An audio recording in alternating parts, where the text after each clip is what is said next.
Page number 510 चिकित्सा स्थान 17वां अध्याय 17वां अध्याय श्लोक 1-2।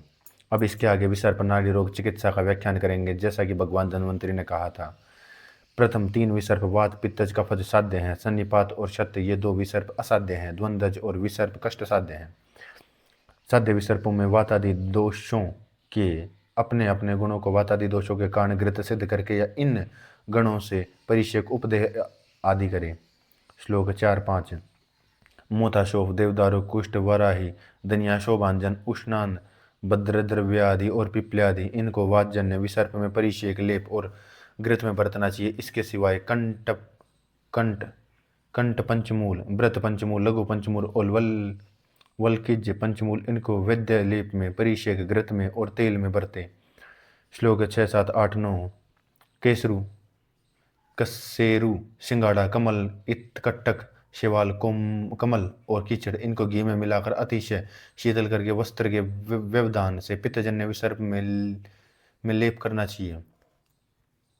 हिवेर खस चंदन चंदन स्त्रोताजन्य मुक्ता मणि गेरू इनको दूध में पीसकर घी के साथ अतिशय शीतल लेप पतले करने पर सुखदायक होते हैं। पौंड्रिक मुलेटी विदारी मजीठ पद्मनाख चंदन सुगंधि मूल इनका लेप पित्तज विसर्प में सुख के लिए बरतना चाहिए। बरगद आदि शीरी वृक्षों के परिसेचन के करे। बरगद आदि के स्वरस में से घृत सिद्ध करके लेप करे। शीतल दूध से और ईख के रस से परिषेक करना चाहिए। श्लोक 11-12-13।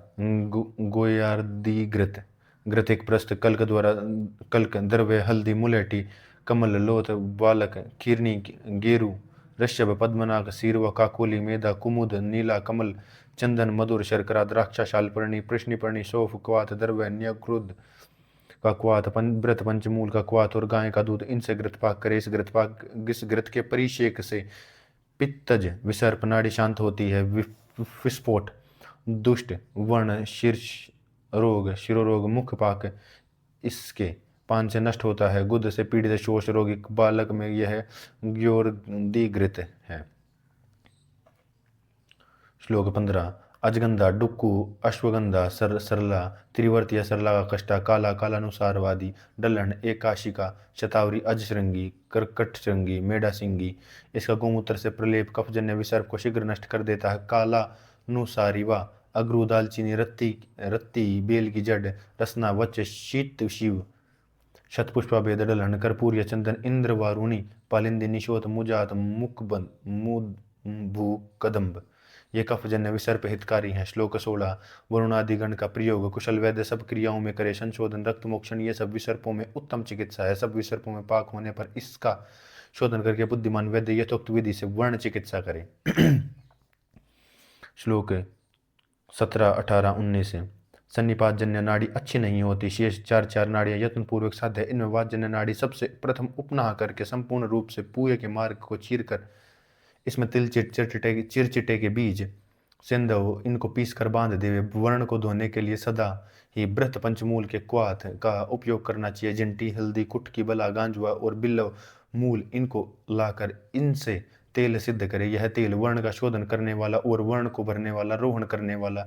यहाँ पर तेल पाक में तेल से 4 गुना मिलाना चाहिए। अनुक्त द्रव्यों तु सर्व सलीलम स्मृतम। पित्तजन्य नाड़ी में बुद्धिमान। श्लोक 20-21। पित्तजन्य नाड़ी में बुद्धिमान मनुष्य उत्तकारिका लपसी एवं दूध और घी से प्रथम उपनाह करके इसमें शस्त्र से चीरा देवे। पीछे तिल नागदंती दंती और मुलेठी के कल्क से इसको भर देवे। इस नाड़ी के धोने के लिए सोम विट्टखेर नीम की हल्दी इनका क्वाथ कुशल वैद्य नित्य बरते। सोम का अर्थ कट्टफल जेजट ने किया है। श्लोक 22। काली निशोत त्रिफला हल्दी दारू हल्दी लोध कुटज इनके साथ दूध से सिद्ध किया घृत वर्ण के भरने से कोष्ठ में स्थित नाड़ी भी कष्ट देता है। श्लोक 23-24-25। कफजन्य नाड़ी में कुलती सरसों सत्तू और किन्नव इनसे भली प्रकार उपनाह करके इसे कोमल बना ले। फिर ऐष्णी इसके मार्ग का जानकर संपूर्ण से शस्त्र से इसको चीर देवे। वर्ण से नीम के पत्ते तिल दंती जमाल गोटा की जड़ सुराष्ट्रा फटकरी गेरू सिंधु इनको मिलाकर भर देवे। इसको धोने के लिए करंज नीम चमेली बहेड़ा पीलू इनका स्वरस बरतना चाहिए। सुवर्चिका हुल सिंधु चित्रक दंती तालिनल मूसली, मूक, आक, चिरचिटे का बीज, इनसे गोमूत्र में तेल सिद्ध वर्ण में लगावे। श्लोक 26, 27, 28। शल्यजन्य नाड़ी को चीर कर उसमें से शल्य को निकाल कर मार्ग का शोधन करके साफ करके तिलों को मधु और घृत की प्रचुर मात्रा में मिलाकर इसका शोधन करे।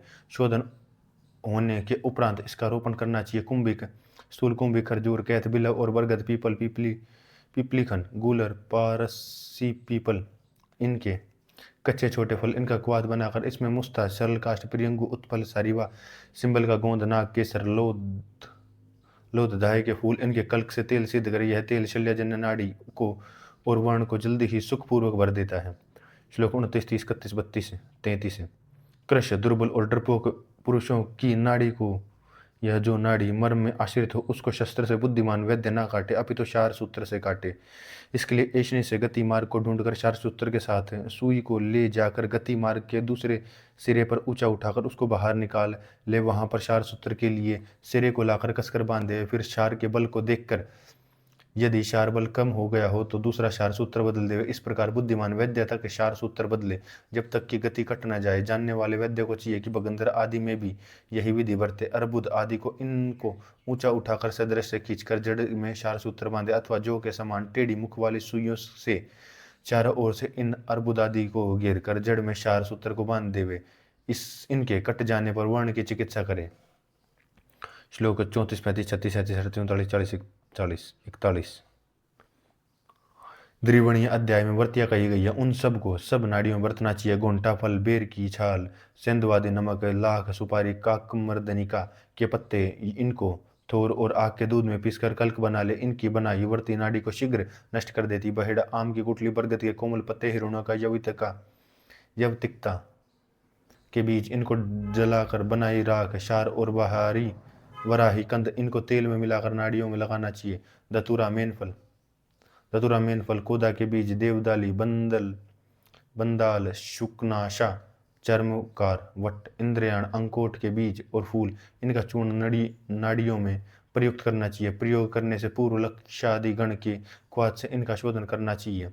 कोई इस चूर्ण को लक्षादि गण के क्वाथ में घोलकर बरतते हैं। इसी प्रकार गाय के मांस की भस्म को कोष्ठामिश्रित नाड़ी के लिए उत्तम कहते हैं, अथवा सेंधव और मधु को मिलाकर बनाई गई वर्ती नाड़ी नाशक है। दुष्ट वर्ण में जो तेल कहा है उसको सब नाड़ियां में वैद्य बरतें। दूतर आदि द्रव्यों का चूर्ण करके इसको तेल में मिलाकर प्रयोग करने से गति वर्ण शीघ्र नष्ट नहीं होता। धतूरे आदि द्रव्यों में गोमूत्र के साथ सिद्ध किया तेल गति वर्ण को 7 रात में नष्ट कर देता है। वरा विभावित पिंडी तक में मूल, सुवह, केंद्रों के टुकड़ों में तथा वज्रकंद से संस्कृत तेल को शीघ्र नष्ट कर देता। बिलावा, आक, मरीच, सेंधव, वाय, विडंग, हल्दी, दारू, हल्दी, सेंधव और भागरे का रस, इनसे सिद्ध किया तेल कफ वात जन्य नाड़ी को अपची और वर्ण नष्ट करता है। श्लोक 42, 43, 44। दूध के विकृत हो जाने पर वैद्य तुरंत ही धात्री को घृत पिलाए। इसके पच जाने पर अर्थात संदिग्ध हो जाने पर उसी दिन इसको वमन देवे। वमन के लिए मधु और पीपली युक्त नीम का क्वाथ पिलाए। वमन हो जाने पर दूसरे दिन मूंग के यूष का भोजन करे। इस प्रकार 3 दिन, 4 दिन या 6 दिन में कफ, पित्त, वायु का अनुबंध देखकर जब तक शरीर का पूर्ण शोधन न हो तब तक वमन करे, अथवा त्रिफला के साथ संस्कृत घी शोधन के लिए पिए। शंशमन, चिकित्सा, बर्गी, वच्च, अतीश, देवदारू, सोंठ, मुस्तादी गण, मुरवा, कुटकी, आर्गवादी गण, इनके कषाय को मधु के साथ दूध में शोधन के लिए धात्री को पीना प्रशस्त है। यह चिकित्सा सामान्य रूप में कह दी गई। इसके आगे दूध में मिश्रित वात आदि दोषों की अपनी अपनी चिकित्सा करनी चाहिए। 45, 46, 47। स्तन में उत्पन्न रोग विद्रदी को देख कर वैद्य विद्रदी में कही चिकित्सा का बार बार उपयोग करे। स्तन में विद्रदी पक रही हो तो उस पर उपना न बांध कर केवल भोजनों द्वारा ही इसको पकाने का यत्न करे, क्योंकि स्तन कोमल मांस के बिना होने के कारण जल्दी ही सड़ जाता है और विदीर्ण हो जाता है। जब विद्रदी पक जाए तब स्तन्य दूध वाहिनियों को, नाड़ियों को तथा कृष्णचूचक युगलों को बचाते हुए शस्त्र से चीरा देवे। अमावस्था में विदग्धता से बचाने के लिए विदाहिनी, विपाक से बचाने के लिए, पक जाने पर नाड़ी वर्ण से बचाने के लिए धात्री के स्तनों का बार बार दूध निकालना चाहिए। दूध, उड़द आदि के खाने खिलाने से वर्ण पकता है, इसलिए वर्ण रोगी को दूध न देवे। 18वां अध्याय 18वां अध्याय श्लोक 1-2। अब इसके आगे ग्रंथि अपची अर्बुद गलगंड चिकित्सा का व्याख्यान करेंगे जैसा कि भगवान धन्वंतरि ने कहा था। श्लोक 3। अपक्व ग्रंथियों में विधि को जानने वाला वैद्य शोफ चिकित्सा अपतर्पण से लेकर विरेचन पर्यंत को प्रदानतया करे, रोगी के बल की सदा रक्षा करता है। रक्षा किया हुआ रोगी का बल रोग के बल को, रोग की तीव्रता को कम करता है। श्लोक 4। रोगी तेल को पिए तथा या घी को पिए, या इन दोनों को मिलाकर पिए, अथवा इन दोनों में वसा मिलाकर पिए, अथवा इन दोनों में वसा मिलाकर त्रिवर्त के रूप में सिंचने को पिए। प्रसारिणी और 10 मूल से सिद्ध किया तेल घी या दोनों या चारों स्नेह घी तेल वसा मज्जा को पिए। वक्तव्य गई की मान्यता वातजन्य ग्रंथियों में वातहार क्वात सिद्ध तेल पिए। श्लोक 5, 6, 7। वातजन्य ग्रंथि जंटी कुटकी गिलोय बरगो श्योनाक बिल्लव अग्रु शोभांजन गांजवा और मूसली इनको पीस कर लेप करे, इस पर स्वेदन और उपनाह करे, नाना प्रकार के प्रसिद्ध दूसरे लेपों को लगाए। पकने पर ग्रंथि को चीर कर पुए को निकालकर बिल्व अमलतास इनके क्वाथ से घोलकर तिल एरंड के पत्ते और सेंधो इनका लेप करके वर्ण का शोधन करे। वर्ण का शोधन हो जाने पर रसना सरल गोंद के मिश्रित तेल से वर्ण को भरे, अथवा वाइविडिंग मुलेटी गिलोय और दूध से सिद्ध तेल से वर्ण का रोशन करे। श्लोक 8, 9, 10, 11। पित्तजन्य ग्रंथियों में जोक का लगाना और दूध का जल से परिसेचन करना उत्तम है। काकुल्य आदि गण के शीतल कषायों में शर्करा मिलाकर पिए, हरड़ के चूर्ण को द्राक्षा रस से या गन्ने के रस के साथ पिए। महुआ, जामुन, अर्जुन और मलवेतस इनकी छालों से लेप करके केवड़े की शर्करा में मिलाकर उसे मूल चुकंद से बार बार लेप करें। पक जाने पर ग्रंथि को चीरकर सब पुए निकालकर बरगद, पीपल, गूलर इनके कषायों से इसे धोए। तिल मुलेठी के लेप से वर्ण का शोधन करके काकोल्य आदि वर्ग में सिद्ध घृत का उपयोग करें। श्लोक 12, 13। कफजन्य ग्रंथि में वैद्य स्नेहन स्वेदन के कर्म से वमन, विरेचन, आस्थापन, शिरो विरेचन, रक्त मोक्षण के कफ पित्त वात दोषों को निकाल देने पर रक्त मोक्षण के उपरांत स्वेदन करके अंगूठे, लोह, पत्थर, बांस के डंडे में विमलापन करे। विकंत, बेकेड़ा, अमलतास, रत्ती, काकादनी को ऊँटू, इंगुदी जिनकी जड़ से पिंड फल, तिक्ता लंबू, आख, भारगी, करंज, काला कछु हिंसा या कालानुसारी मैनफल इनसे कुशल पुरुष लेप करे। श्लोक 14। जो ग्रंथि मर्म में उत्पन्न न हुई हो और उपयुक्त चिकित्सा से शांत न होती है उसे अपक्वावस्था में चीर कर निकाल देवे। कुशल वैद्य इसको जलाए और रक्त के बंद होने पर सद्य शत में कहीं विधि से करे। श्लोक 15, 16। शरीर में जो मांस कंदी कठिन और बड़ी हो उसमें भी विधि को जानने वाले वैद्य यही विधि बरते। बलि प्रकार मांस कंदी को शस्त्र से चीर कर कफोत वर्णहर कषायों से धोए, यौश प्रदान मधु और गुड़ का लेप करके इन संशोधनों से इसका संशोधन करे। संशोधन हो जाने पर विडिंग, पाठा, हल्दी से पकाए तेल को लगाना चाहिए। श्लोक 17, 18, 19। मेदोजन्य ग्रंथि में तिल कल्क का लेप करके इसके ऊपर दोहरा कपड़ा रख देवे, फिर अग्नि में गर्म करे किए लोहे से इसका बार बार स्पर्श करे, परंतु त्वचा को जलने न देवे। अथवा कड़छी पर लाख लगाकर इसको गर्म करके इसे स्वेदन करे, अथवा शस्त्र से चीरकर मेद को निकाल कर जलाए। अच्छे प्रकार पकी हुई को चीरकर गोमूत्र से धोकर अच्छी प्रकार पिसे तिल, सुवर्चिका, यवसार, हड़ताल, सेंधव, मधु और घृत एवं क्षार प्रधान द्रव्यों से इसका संशोधन करके करंज, नाटा करंज, रत्ती, बांस की छाल, हिंगोट और गोमूत्र में सिद्ध तेल बरते। श्लोक 20, 21, 22, 23। जीमूतक, देवदाली, कोशात की फल, कुड़वी, तुम्बी, दंती, द्रवंती, मगलोई, एरंड और निशोत इनकी जड़ में इनसे सिंध घी बड़ी हुई अपची दोनों मार्गों में वमन विरेचन से दोषों का हरण करके नष्ट करता है।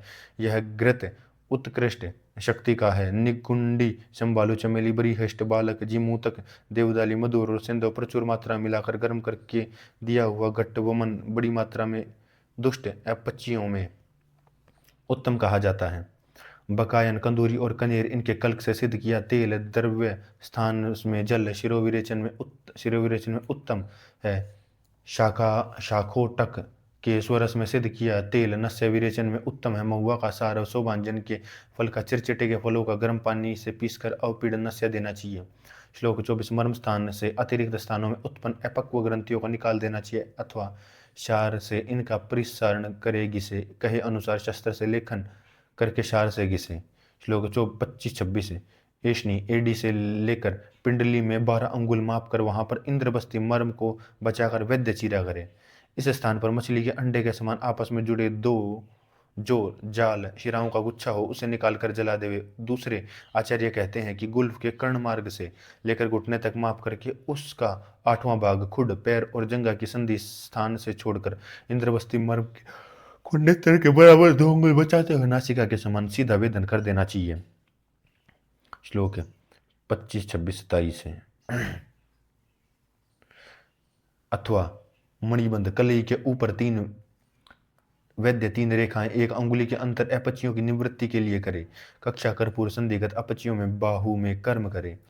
रोपण काल में मोर कौवा गोह सांप कछुआ इनकी मसी राख क्षार को हिंगोट के तेल के साथ देवे। विरेचनिक धूम का प्रयोग नित्य प्रति जौ और मूंग का भोजन करे। श्लोक 31 है।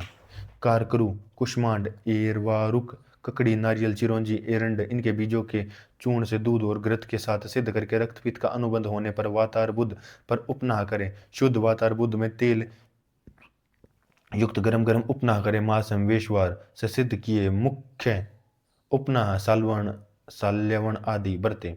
कुशल वैद्य नाड़ी से स्वेद करे और शरंग से बार बार रक्त मोक्षण करे। देवदारू आदि वात गण द्रव्यों के क्वाथ दूध और कांजी में तेल का शतपाक करके पिए अथवा घृत तेल वसा इस त्रिवर्त स्नेह को पूर्वोक्त वाताहार द्रव्यों के क्वाथ दूध कांजी में सिद्ध करके पिए। वक्तव्य शतधा पाक तेल का एक बार पाक करके फिर इसी प्रकार 100 बार करे। डल्हन की मान्यता है कि शतधा अपतनक विधि से। श्लोक 32-34 पितार्बुद में स्वेदन उपनाह ये कोमल रूप में करे अर्थात दर्व स्वेद देवे। काकुल्य आदि मृदु द्रव्यों से बंधन करे। इनको दूध और अमल में पीसकर बहुत गर्म न बांधे। विरेचन में मृदु देवे। गूलर सोगन गजवान इनके पत्तों से अर्बुद को रगड़कर इस पर राल प्रियंगु लाल चंदन लोध अंजन सुरमा और मुलेठी इनको चूर्ण करके मधु में मिलाकर बहुत बार लेप करे। रक्त निकालकर अमलतास गाजवा कट्टफल और काली निशोत इनका लेप लगाए। काली निशोत गिरिहा श्वेत पस्पंदन अंजन की नीलांजनिका का शरद ऋतु का फल इनके क्वाथ में द्रक्षारस में तथा सप्तालिका यवतिका के रक्स में मुलेठी के कल्क से सिद्ध किया हुआ घृत पित्तार्बुद रोगी और पित्तोदरी पिए। श्लोक 35-36 वमन से शुद्ध किए हुए कफार्बुद रोगी को रक्त आल्बु से निकालकर अर्बुद पर अपची में कहे। ऊर्ध्व और अधमार्ग वमन विरेचन से दोषों को निकालने वाले द्रव्यों के कल्क जिमूतक गोश्वती दंती द्रवंती त्रिवर्त आदि लेप करे।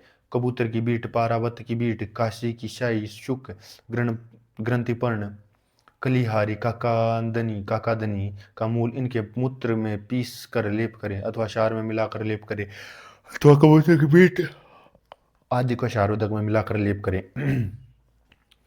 श्लोक 37-38-39 सेम कलिया तिलक कुल्थी इनका कल्क मांस दही मस्तु इनको अच्छी तरह मिलाकर अर्बुद पर लेप करे।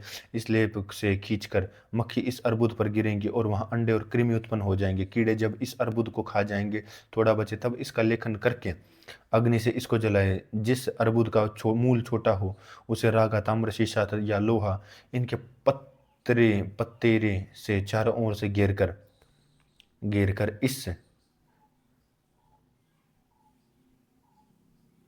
इस अर्बुद पर क्षार अग्नि या शास्त्र कर्म बार बार वैद्य सावधानी करे परंतु प्राणों को नुकसान न होने देवे। शकी चमेली कनेर इनके पत्तों का क्वाथ वर्ण के धोने के लिए उत्तम है। वर्ण के शुद्ध हो जाने पर बारगी विडंग पाठा त्रिफला पकाया तेल जो अर्बुद अचानक चोट आदि के कारण पक जाए उनमें विधि को जानने वाला वैद्य पाक की चिकित्सा बरते।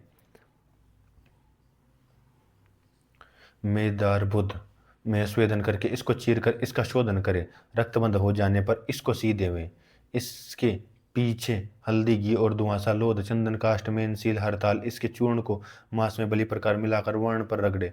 शोधन हो जाने पर विदरिधि में कहाँ करंज तेल बरते क्योंकि दोष के रह जाने पर अर्बुद फिर से उत्पन्न हो जाते हैं। इसलिए अर्बुदों को संपूर्ण रूप से बाहर निकाले। जैसा कि आग संपूर्ण नष्ट करते उसी प्रकार इनको जड़ समेत नष्ट करे। श्लोक 44, 45, 46, 47। वातजन्य गंड में वैद्य वातनाशक एरंड आदि द्रव्यों के पत्तों से नाड़ी द्वारा स्वेद देवे।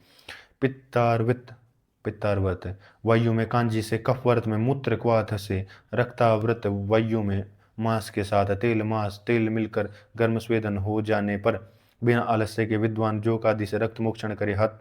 रक्त हरण से शुद्ध हो जाने पर सन्न अलसी मूली सुहाजना किण्णव सुराबीज गिलोय सहजन पुनर्वा आग गज पीपली मैनफल कुष्ठ एकेशिका पाठा कुटज कुटज तिलवक इनको सुरा और कांजी में पीस कर बार बार लेपन करे। गिलोय नीम हंसराज कुटज पीपली बला देवदारू इनसे सिद्ध किया तेल गलगंड रोग में नित्य हितकारी है।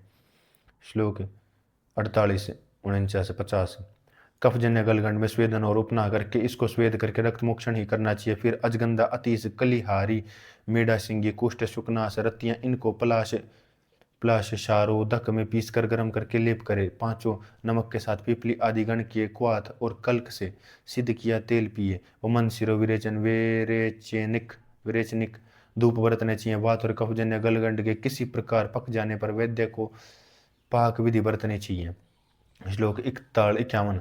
भक्ष्य धान्य कुलमाश आदि का गोमूत्र में भिगोकर सुखाकर जो के बने भक्ष्य मूंग का रस इनको तथा त्रिकटु को मधु के साथ का श्रृंग वीर परवल नीम को गलगंड रोग में देना उत्तम है।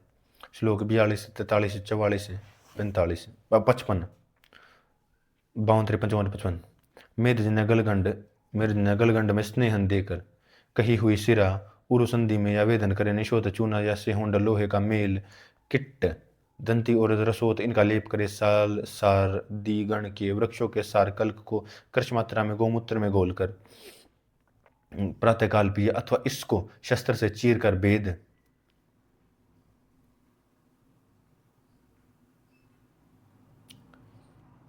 की मिलाकर इसको पुनः सी देवे अथवा मज्जा घी मेद और मधु से जलाए। इस जल जाने पर घी और मधु लगाए। पीछे की से काशी स्तुत गरोचना हल्दी का चूर्ण वर्ण में रगड़े। फिर तेल लगाकर साला सारा दिगन की और गोबर छानों की भस्म लगाए। त्रिफला कषाय नित्य उत्तम है। कसकर पट्टी बांधनी चाहिए और नित्य जौ का भोजन करना चाहिए। 19वां अध्याय 19वां अध्याय 19वां अध्याय। अब इसके आगे वृद्धि उपदांश शल्य पद चिकित्सा का व्याख्यान करेंगे जैसा कि भगवान धन्वंतरि ने कहा था। श्लोक 3। अनत्र वृद्धि को छोड़कर जो 6 वृद्धि रोग हैं इनमें घोड़े आदि पर चढ़ना व्यायाम मैथुन उपस्थित वेगों को रोकना बहुत बैठना घूमना मुसाफिरी उपवास और बहुत वेगों को उपवास भारी भोजन नहीं करना चाहिए। इनसे बचना चाहिए। श्लोक 4, 5, 6, 7, 8 है। वात वृद्धि में सबसे प्रथम रोगी को स्त्रीयवर्त स्नेह से वात व्याधि में कहे सन्निग्ध करके स्वेदन देवे। फिर जो योगम है विरेचन पिलाए। कुशाग्र अम्बाड़ा तिलवक एरंड फल इनके तेलों को पिए अथवा 1 मास तक दूध के साथ एरंड तेल को पिए। फिर अवस्थिक काल में वातगन द्रव्यों के साथ क्वाथ और कल्क से बुद्धिमान निरु देवे। निरु हो जाने पर मांस रस या मुग्ध रस के साथ चावल खिलाकर मुलेठी से सिद्ध किए तेल से अनुवासन देवे। स्नेहन और उपनाह करे। वात नाशक प्रदेहों को लगाए और जो वृद्धि विदग्ध पाक का भी मुख हो उसको पकाकर सेवनी को बचाकर चीरे। फिर मेदन हो जाने पर द्विवर्णयुक्त विधि से करे। श्लोक 9, 10, 11। पित्तजन अपक्व पित्त विदृधि में पित्त ग्रंथि की चिकित्सा करे। पकने पर चीरने के उपरांत मधु और घी से शोधन करे। शुद्ध हो जाने पर वैद्य रोपण करने वाले तेल और कल्क बरते। रक्तजन्य वृद्धि में वैद्य जोंक और रक्त को निकाले अथवा शर्करा और मधु से मिला विरेचन पिए।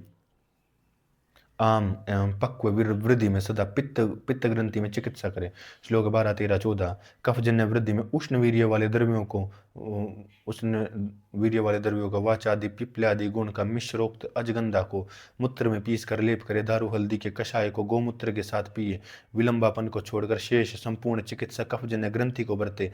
पकने पर फूट जाने पर या चीर कर चमेली बिलावा अंकोट समतपर्ण के कल्क कषाय से सिद्ध किया तेल शोधन के लिए व्यवहार में लाए।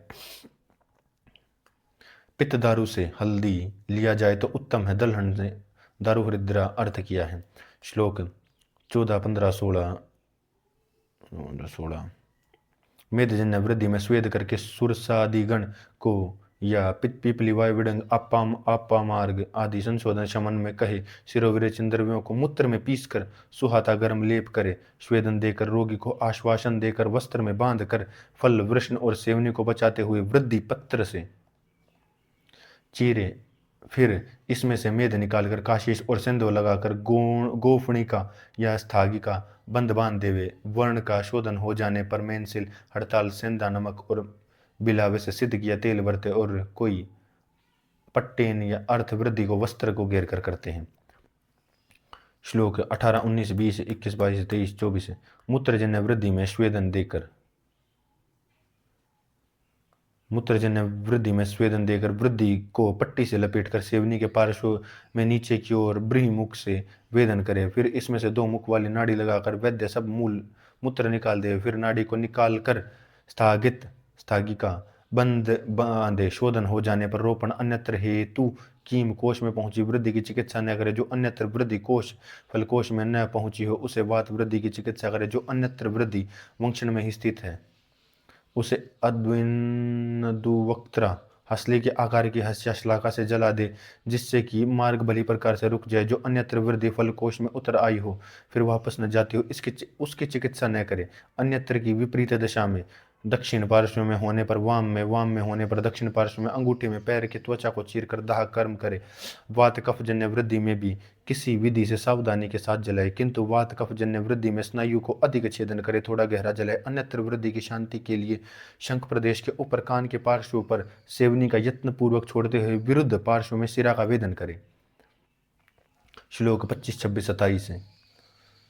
साध्य उपदेशों में रोगी को स्नेहन और स्वेदन देकर मेहन के मध्य में शिरा का वेदन करे अथवा जोकें लगाए। बहुत दोष या गंभीर रूप में दोष होने पर वेदन करे। अल्प दोष या दोष के ऊपर होने पर जोक लगाए। अत्यंत बड़े हुए दोषों को होमन और विरेचन से निकाल देवे। दोषों के निकल जाने से वेदना और शोफ तुरंत शांत हो जाते हैं। यदि दुर्बल होने के कारण योगी विरेचन की अयोग्य हो तो उसे निरूह देकर अतिशय बड़े हुए दोषों को निकाले। श्लोक 28, 29।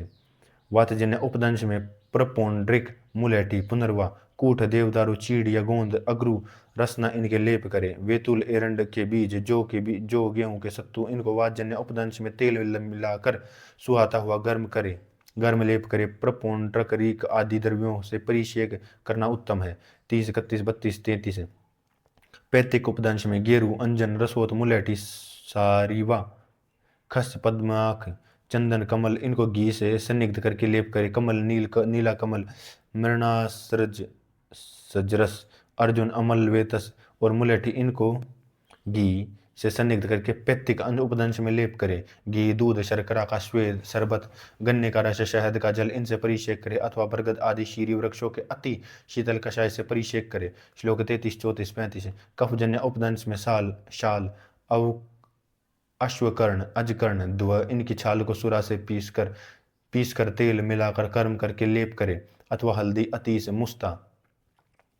मुस्ता, तुलसी, देवदारू, तमाल, पत्र, पाठा, पतूर, मच्छेची, इनसे लेप करे। सारसादी गण अथवा अर्घवादी गण के क्वाथ से परिषेक करे। श्लोक 36, 37, 38, 39। इस प्रकार संशोधन, लेप, परिषेक, रक्त मोक्षण आदि चिकित्सा तथा सूत्र स्थानों में कहे एक मिश्रोक्त विधि से आम उपदंश की चिकित्सा करे। जिस प्रकार पके नहीं वैद्य ऐसा यत्न करे, क्योंकि पक जाने पर सिरा, स्नायु, त्वचा और मांस के सड़ने में मेहन क्षीण हो जाता। पक जाने पर तुरंत शस्त्र चिकित्सा करे। फिर पूजा को हटाकर घी और मधु में मिलाए तिलों के लेप करे। कनेर, चमेली, अमलतास के पत्ते, वेजयंती, अरणी वृक्ष और आग के पत्तों का कषाय धोने के लिए बरते। श्लोक 40, 41। सौराष्ट्री, फिटकरी, गेरू, तुथ, पुष्पांजन, जस्त का फूला, काशीस, सिंधुआ, लोद्र, रसोत, दारू, हल्दी, हरताल, मेनसील, हेरुणका, इलायची, इनका सूक्ष्म चूर्ण बनाकर इस चूर्ण को मधु में मिलाकर उपदंशों में बरते। श्लोक 42, 43, 44। जामुन, आम, चमेली, नीम, श्वेतयंद या कोयल, काम्बोजिका, कुवेकी, माशपर्णी, इनके पत्ते, शालिका, सलई, बेर, बिल्व, डाका, तनीश, सांदन, इनकी छाल, बरगद आदि शीरी वृक्षों की छाल, इनका क्वाथ करके जिसमें त्रिफला क्वाथ मिलाकर इस क्वाथ से वैद्य प्रतिदिन वर्ण को धोए। इसी क्वाथ में धीर धीर वैद्य तेल सिद्ध करे। इस तेल में गांजवा, वायुविडिंग, मुलेठी, एलादिगण सर्वगंध द्रव्यों को मिलाए। यह तेल सब उपदंशों में रोपण के लिए श्रेष्ठ है। श्लोक 45, 40, 47।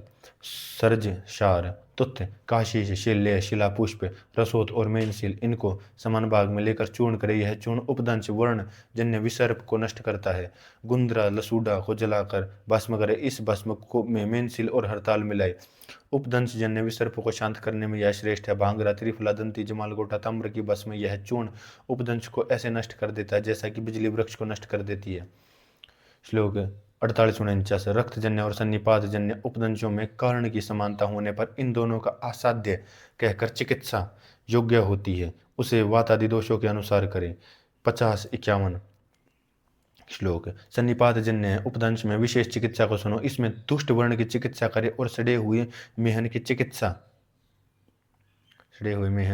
न करे। जितना मेहन सड़ गया हो उसे काटकर पीछे से अग्नि में लाल किए जमकोष्ठी शस्त्र से बचे हुए मेहन के अग्रभाग पर अग्निकर्म करे। भली प्रकार दाह हुआ मधु जान कर मधु और घृत लगाए। शोधन होने पर उसे रोपण करे। इसके लिए जो कल्क तेल हितकारी हो। श्लोक 42, 43, 44। वाजन्य शली पद में वैद्य स्नेहन और स्वेदन करके गुल्फ से 4 अंगुल ऊपर में सिरा का वेदन कर रक्त निकालने के उपरांत शरीर के स्वस्थ प्रकृष्ट में आ जाने पर रोगी को निरु बस्ती देवे। मास तक एरंड तेल का गोमूत्र के साथ पिए। शोट 1 कर्ष के कषाय से सिद्ध किए दूध के साथ चावल खाए। व्यात व्याधि में कहे त्रेवर्त स्नेह को बरते। अग्नि आदि से दाह उत्तम है। वक्तव्य बनारस के गाय घाट पर मैंने एक रोगी देखा था। आयु 22 वर्ष की थी। उसके बाएं पैर में शलीपद था। उसने वहां एक मनुष्य से दाह करवाया था। दाह के निशान उसके पैर में थे। दाह करवाए 3 साल हो चुके थे। जब मैंने देखा तो उसने कहा कि दाह करवाने में अब शलीपद नहीं बढ़ता। वह रोगी साधारण मजदूर था। श्लोक 55। पित्तजन्य शलीपद में गुल्फ से नीचे सिरा का वेदन करे। पित्तार्बुद और पित्त विसर्प की भांति पित्तनाशक चिकित्सा करे। 56, 57, 58, 59, 60, 61, 62। कफ जन्य शल्यपद में वैद्य अंगुष्ठ में भली प्रकार जानी सिरा का शिप्र मर्म के 4 अंगुल ऊपर से वेदन करे। मनुष्य मुद्दू मिश्रित कफनाशक कषायों को बार बार पिए।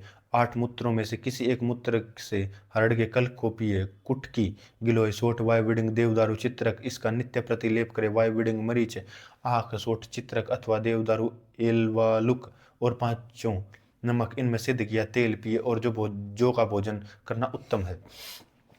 शलीपद रोगों की शांति के लिए सरसों का तेल पिए। अग्नि बल की अपेक्षा से नाटा करंज पत्तों को सुरस पिए। करंज की विधि से काल सातवें को समझने वाला बुद्धिमान वैद्य जिया पोते के पत्तों का स्वरस पिलाए। केबुक, कंद का निर्सिरा स्वस, विड़ लवण इनमें जियो पोते का स्वरस या करंज का स्वरस मिलकर यह औषधि रोगी पिए। 63, 64, 65, 66।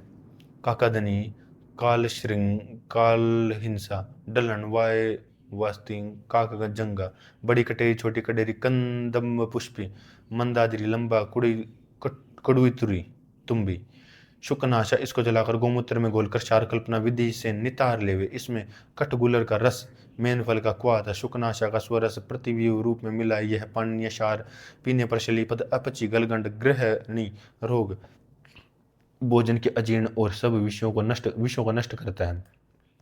श्लोक 67। काकादनी आदि के क्वाथ में और कटगुलर के स्वरस, मेनफल के क्वाथ और शुकनाशा स्वरस के क्वाथ के समान में यह सिद्ध तेल नस्य और अभ्यंग में श्रेष्ठ है। यह तेल भी उपर्युक्त रोगों को एक एवं दुष्ट वर्णों को नष्ट करते हैं। श्लोक 68, 69। द्रवंती, मोगलई, निशोत, जमालगोटा की जड़, नीलनी, काली, निशोत, सप्तला, शक्ताई, यवतिका इनको जलाकर गोमूत्र में घोलकर नितार ले। इनमें त्रिफला क्वाथ मिलाकर बना हुआ सार विवेचन करता है। इसमें पूर्वोक्त फलश्रुति समान है। पूर्वोक्त रोगों का नाश होता है। 20वां अध्याय। अब इसके आगे शुद्ध रोग चिकित्सा का व्याख्यान करेंगे जैसा कि भगवान धन्वंतरी ने कहा था। श्लोक 3, 4। अपक्व अजगल्लिका में वैद्य जोक लगाकर रक्त निकाले, सीप सर्ज क्षार और जव क्षार इनसे लेप करे, काली निशोत कलिहरी पाठा इनके कलकों में चतुर वैद्य लेप करे, पक जाने पर कही हुई वर्ण की विधि से चिकित्सा करे। श्लोक 5-6 अंधांजलि अंधानलजी यव प्रख्या पंसी कच्छपी और पाषाण गर्दभ इनमें प्रथम स्वेद देवे, मेनशील हड़ताल कुष्ठ देवदारू इनके कल्क से लेप करे, पक जाने पर चीर कर वर्ण की भांति चिकित्सा करे। श्लोक 7-8 विवर्ता इंद्रवृदा गर्दभी जल गर्दभ हरियवली गंधना मक कक्षा विस्फोट इनमें वेद्य पित्त जन्य विसर्प के चिकित्सा पकड़ने करे, पक जाने पर काकुल्य आदि गण से सिद्ध करके किए घी से इनका रोपण करे। 10 श्लोक 9-10 11 चिप रोग में गर्म पानी से सेक करके शस्त्र से दूषित एवं पके हुए मांस को काटकर वैद्य रक्त को बहाए, फिर कोलू के निकाले ताजे तेल से सेचन करके राल का चूर्ण इस पर बुरुक देवे, इस उस ऊपर से पट्टी बांधे। यदि ऐसा करना संभव न हो तो अग्नि से जलाए, फिर काकुल्यादि गण से सिद्ध किए तेल से रोपण करे। कुन्नक में भी वैद्य यही विधि करते हैं। कफजन्य विदृधि की भांति वैद्य अनुशयी रोग की चिकित्सा करे। श्लोक 12, 13, 14, 15, 16 विदारिका की भली प्रकार अभ्यंग करके स्वेदन देकर अंगूठा आदि से मिले, फिर नगवृत्तिक जिगण पुनर्वा बिल्वमूल इनको पीस कर लेप करे, वर्ण रूप में हो जाने पर संशोधन चिकित्सा करे। कषाय एवं काकोल्यादि मधुर गुणों से सिद्ध किया तेल रोपण के लिए बढ़ते अपक्व विदारिका में पाचने से या जलोका से रक्त निकालना चाहिए। अजकर्ण डाक की मूल इनके कलकों से लेप करे, पकी हुई विदारिका को शस्त्र में से चीर कर पटोल नीम तिल इनके कल्क को घी और मधु में मिलाकर लेप करे। बरगद आदि शीरी वृक्षों के साथ खैर के कषाय से वृक्षों को धोए, शोधन हो जाने पर पुनः रोपण करे। श्लोक 17-18 शर्करा बुद्ध की चिकित्सा मेदोर बुद्ध की भांति करे, कच्छू विचरकी का पामा की चिकित्सा कुष्ठ की भांति करे। मोम सौंफ और सरसों से लेप उत्तम है। बच्चे दारू हल्दी पीली सरसों इनका तेल अथवा करंज का तेल अथवा टार ऑयल। शीशम अगरू सरल देवदार केल आदि का पाताल से निकाला तेल एवं पिपल्या आदि कटुक औषधियों से सिद्ध किया तेल उत्तम है। पादारी में स्नेहन और स्वेदन करके शिरा का वेदन करे। मोम वसा मज्जा राल जोखर और गेरू इनके चूर्णों को घी में मिलाकर बनाए से लेप पैर पर लगाए। श्लोक 21-22 अल्स रोग में पैरों पर कांजी से परिषेक करके नीम तेल तिल काशीश हड़ताल सिंधु इनको पीसकर लेप करना उत्तम है। अथवा लाक्षारस महावर और हरड़ आका लेप रक्त मोक्षण ओ करे। कंटकारी में स्वरस में सिद्ध किया सरसों का तेल उत्तम है। काशीस हल्दी मेनसील इनके चूर्णों से मिलना श्रेष्ठ है। श्लोक 23 कदर आटन को शस्त्र से काटकर अग्नि से कर्म किए तेल से जलाना चाहिए। तेल सूक्ष्म मार्गानुसारी है तथा। श्लोक 24, 25, 26 इंद्रलुप्त में रोगी का स्नेह और स्वेदन करके शिरा का मोक्षण करे।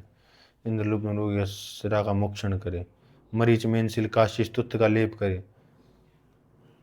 कुकंट तगर देवदारू इनके कल के लेप करना उत्तम है। अथवा गहरे रूप में पाचने के लिए रत्ती के कलकों का बार बार लेप करे। अथवा रोगी की शांति के लिए रसायन विधि का पालन करे। चमेली कनेर त्रिचित्रक चंद करंज से सिद्ध किया तेल अभ्यंग में उत्तम है, सर्वथा इंद्रलुप्त नाशक है। श्लोक 27-28 अरुणशिका में रक्त निकालकर नीम के पानी से परिषेक करे। घोड़े की लीद के रस में सेंधो मिलाकर उसे लेप करे। हरिताल हल्दी नीम और पटोल इनके कल्क से लेप करे। अथवा मुलट या नील कमल एरंड और बांगेरा से लेप करे। इंद्रलुप्त नाशक तेल अभ्यंग उत्तम है। श्लोक 29-30 दारू रोग में रोगी को स्नेहन स्वेदन देकर सिर पर शिरा का वेदन करे। अवपीड़न से शिरोबस्ती और अभ्यंग करे। धोने के लिए कोदा के तिनकों का क्षार उज्जल उत्तम है। श्लोक 25 पालित रोग की चिकित्सा आगे मिश्रोक्त चिकित्सा अध्याय में कहेंगे। श्लोक 31 मसूरिका में कुष्ठ नाशक लेपन आदि क्रिया हितकारी है। अथवा विसर्प में कही पित्त नाशक चिकित्सा उत्तम है। श्लोक 32 जतुमणि तिल कालक और माशक को भली प्रकार काटकर युक्तिपूर्वक क्षार से या अग्नि से धीरे धीरे जलाए। श्लोक 33, 34, 35, 36। न्यंग व्यंग और नलिका में सिरा मोक्षण उत्तम है। यह सिरा वैद्य जैसा योग्य हो, वह जैसा अभ्यास में आया हो उस प्रकार से ललाट आदि की सिरा का वैद्य करे। फिर समुद्र फेन आदि से घिसकर बरगद आदि शीरी वृक्षों की छाल को दूध के साथ पीसकर लेप करे, अथवा बला अति बला मुलैठी हल्दी इनका लेप करे, या विदरी अगरू कालियक और गेरू इनका लेप करे। शूकर की दृष्टा को घिसकर मधु और घी में मिलाकर लेप करे, अथवा कैथ और खिरनी का कल्क उत्तम है। श्लोक 37 है। युवावस्था में पीड़िकाओं में विशेषकर वमन कराना उत्तम है। वच्च, लोद्र, सिंध और सरसों से लेप करना उत्तम है, अथवा दमनिया, वच्च, लोद्र और कुष्ठ का लेप उत्तम है। श्लोक 38। पद्मिनी कंटक रोग में रोगी को नीम के पानी में वमन कराए। नीम के क्वाथ से सिद्ध किए हुए घी को मधु के साथ पिलाना उत्तम है। उपटन के लिए नीम और अमलतास के पत्तों का कल्क उत्तम है। श्लोक 40, 41, 42 है। प्रवर्तिका में स्वेदन बलि प्रकार करके घी से संदिग्ध करके बांध देवे, तब घी के अभ्यंग करके मणि को दबाते हुए चर्म को आगे लाए। मणि के अंदर घुस जाने पर चर्म पर उपनाहनो अलसी आदि से मृदु स्वेद, यह स्वेद वातनाशक सलवण आदि द्रव्यों से 3 या 5 दिन दोष की विकल्पना से करना चाहिए। वातनाशक बस्तियां देवे, संदिग्ध अन्नों को खिलाए। चिकित्सा अनुसार दोषानुसार इसी विधि से औपपाटिका की चिकित्सा करें। श्लोक 43, 44, 45, 46, 47।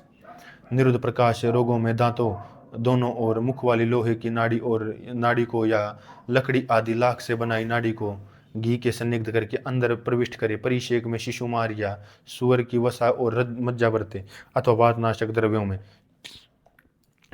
द्रव्यों से मिला कोलू का ताजा तेल बरते। तीन दिन के उपरांत मोटी मोटी नाड़ी प्रविष्ट करता जाए। इस प्रकार से स्त्रोत को चौड़ा करे और रोगी को संदिग्ध अन्न दे, अथवा सेवनी को बचाकर शस्त्र से चीर कर शत विधि से चिकित्सा करे। सन्निरुद्ध, गुद्ध, वल्मीक और अग्निरोहिणी को असाध्य कहकर योग्य चिकित्सा करे। अग्निरोहिणी की चिकित्सा विसर्पोक्त विधि से करे। सन्निरुद्ध गुद्ध रोग में निरुद्ध प्रकाश की चिकित्सा करे। विषमंतव्य।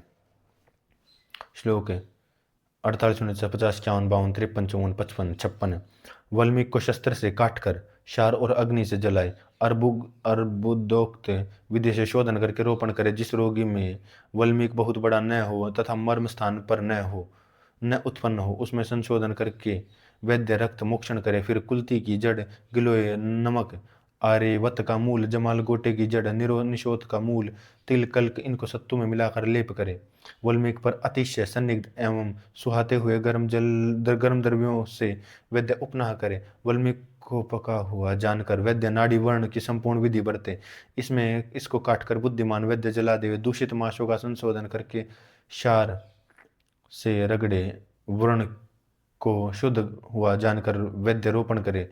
रोपण के लिए चमेली के डोडे, बिलावा, मेनसिल, कलानुसारी, छोटी इलायची, चंदन, अगरू इनसे सिद्ध किया नीम का तेल वल्मीक में उत्तम रोपण है। हाथ पैरों पर बहुत छिद्रों वाला वल्मीक हो तथा जिसमें सूजन भी हो, उसे जानने वाला वैद्य छोड़ दे, उसकी चिकित्सा न करे। ये रोग असाध्य हैं फिर भी यवगदु। ओके।